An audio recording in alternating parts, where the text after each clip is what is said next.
Il faut que nous soyons aussi intelligents que la nature. La nature ne fait pas la globalisation. La nature a fait les écosystèmes. Et ce que nous avons besoin aujourd'hui, c'est beaucoup plus de nous inspirer dans les écosystèmes. Les écosystèmes ont quand même la capacité de travailler avec tous et tout le monde, sans déchets, avec le plein emploi, sans tricher. Dans la nature, il n'y a personne qui triche. Tout le monde fait exactement ce qu'on est capable de faire. On n'a pas des maisons pour des anciens et des vieux, et il n'y a pas de crèche. C'est-à-dire que tout le monde contribue toujours selon ses capacités. Et alors, dans le monde globalisé, qu'est-ce qu'on a? On fait que la concurrence pour pouvoir être le meilleur marché. Eh bien, si votre modèle d'affaires est d'être le meilleur marché, vous êtes obligé de tricher quelque part. Parce que si vous êtes le plus éco et le plus social, vous n'êtes pas capable d'offrir le meilleur prix sur le marché. Et c'est la raison pour laquelle aussi qu'une économie verte où vous exigez que les gens payent plus pour être capables d'acheter des produits qui sont bien pour la santé, bien pour la nature, on a créé une économie pour les riches. Mais c'est pas possible qu'on ait une économie pour les riches qui puissent payer ce qui est bien. Aujourd'hui, nous avons une économie globalisée où le meilleur marché gagne, et si malheureusement vous ne prenez pas soin de la nature, vous gagnez 2 fois. Mais vous pouvez éventuellement équilibrer votre excès de carbone avec des certificats de carbone. C'est pas comme ça qu'on va transformer notre société. Et c'est dans cet esprit-là que nous sommes obligés de revoir notre économie comme des écosystèmes, où il y a bien entendu des oiseaux migratoires qui vont passer d'un système à l'autre, mais il faut que nous soyons capables de répondre aux besoins de base de tout le monde, y inclut la nature, les besoins de tout le monde, et dans ce cas-là, nous allons avoir une résilience, et cette folie de la globalisation nous paraîtra un cauchemar qu'on a heureusement su surmonter.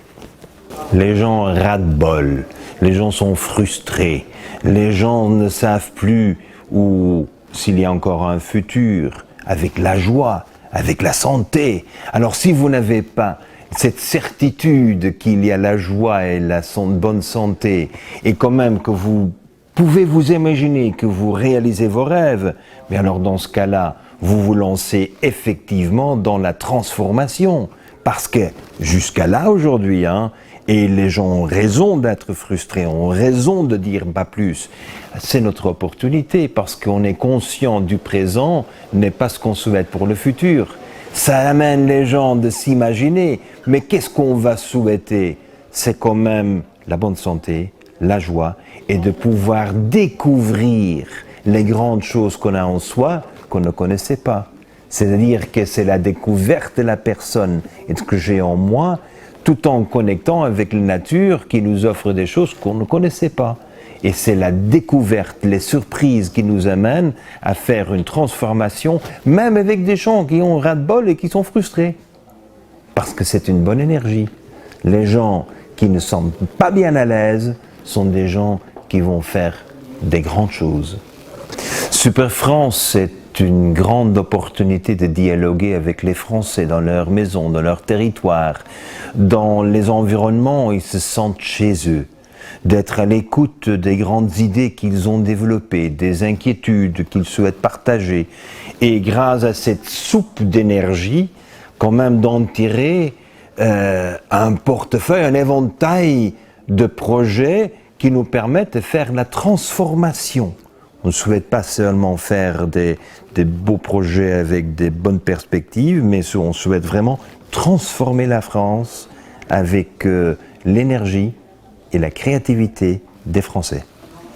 Pour la première fois dans l'histoire, nous avons un ennemi qui s'appelle virus. On a un ennemi et on a immobilisé tout le monde. Jamais vu. Normalement, quand vous rencontrez un ennemi, qui est un ennemi pour tout le monde, vous mobilisez tout le monde.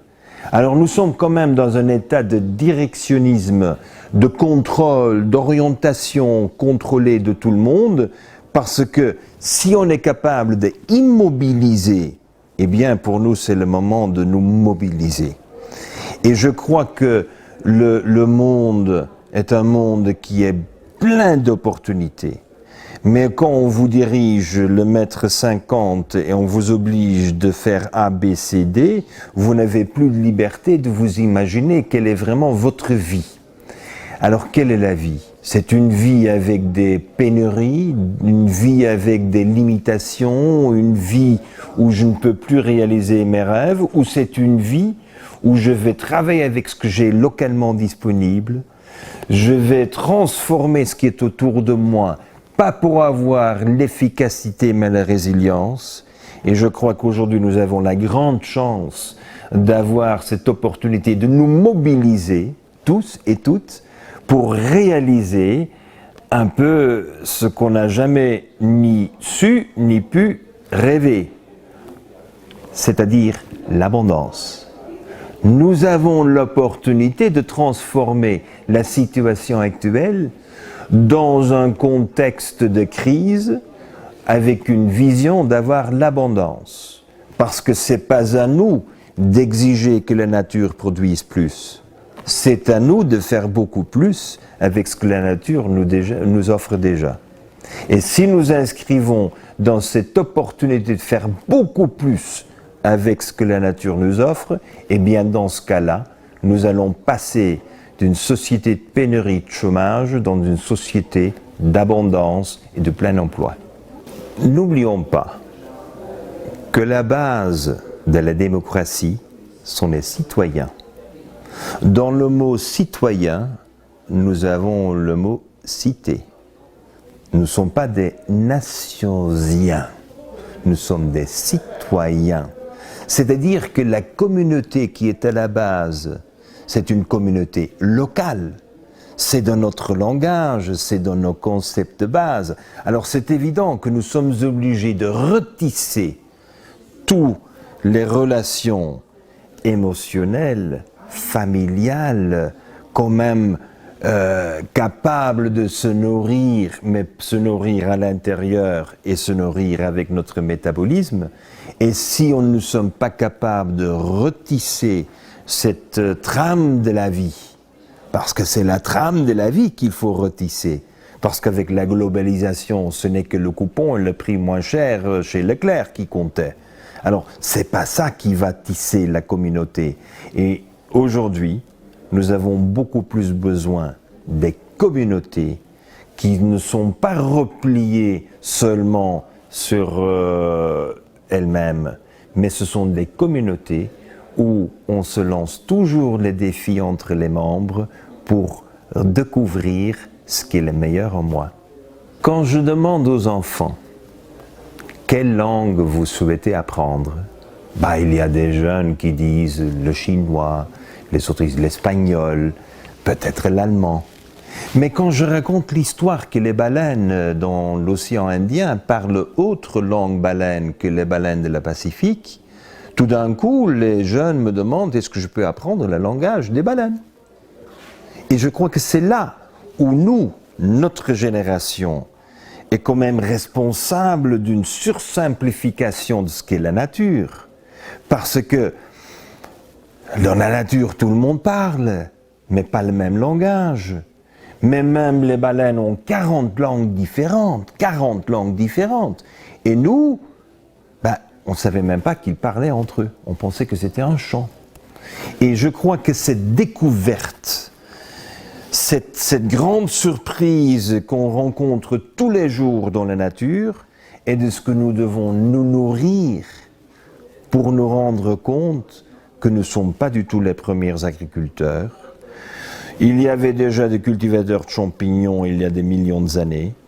Il y a même des insectes qui parlent des langues, qui frottent leur ventre contre les tiges, ils parlent entre eux, ils sont capables de faire passer tous les messages.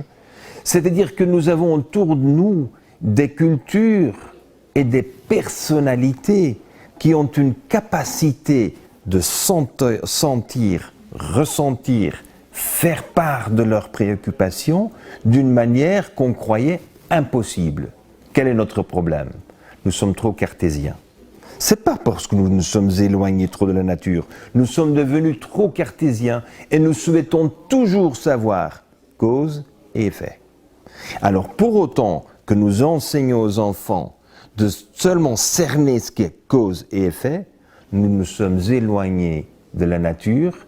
Non, nous sommes éloignés de la vie. Parce que la vie n'est pas cause et effet, prouvé et revu par des scientifiques qui ne représentent même pas 0,1% de la société. Nous avons le besoin de faire ce que Saint-Exupéry nous a déjà dit, il faut voir avec son cœur, il faut ressentir avec son cœur.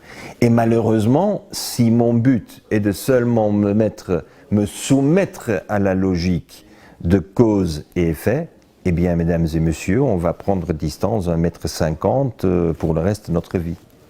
Qu'est-ce que nous amuse dans la vie? Ce sont les surprises.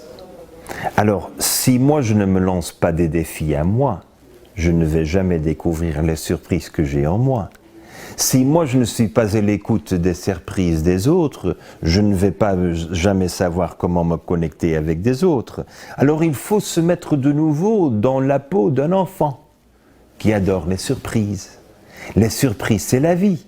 Et c'est là où nous avons besoin de nous permettre d'être surpris avec de milliers de petits détails qu'on va découvrir les années, les décennies, toute notre vie.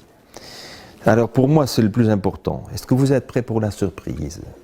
Les bonnes et les mauvaises, mais la surprise. Et rappelons-nous que ce qu'on souhaite avoir pour notre anniversaire, c'est un cadeau. Et le cadeau est toujours bien emballé, parce qu'on souhaite que la surprise nous inspire. Nous avons besoin de l'inspiration, on a besoin des surprises, mais les premières surprises qu'on cherche, c'est les surprises qu'on dit « mais je ne savais pas que j'étais capable, je ne savais pas que j'étais intéressé ». Évidemment, parce que si vous vous limitez à un éventail de sujets qui sont seulement sur les video games, et vous ne suivez que les programmes de Netflix, alors c'est un autre qui décide. Mais de ce que nous aurons besoin, c'est qu'on reprend la responsabilité d'avoir une vie où le chemin est connu, le fin n'est pas connu, mais le bout de chemin, c'est quoi? C'est d'avoir que des surprises dans sa vie.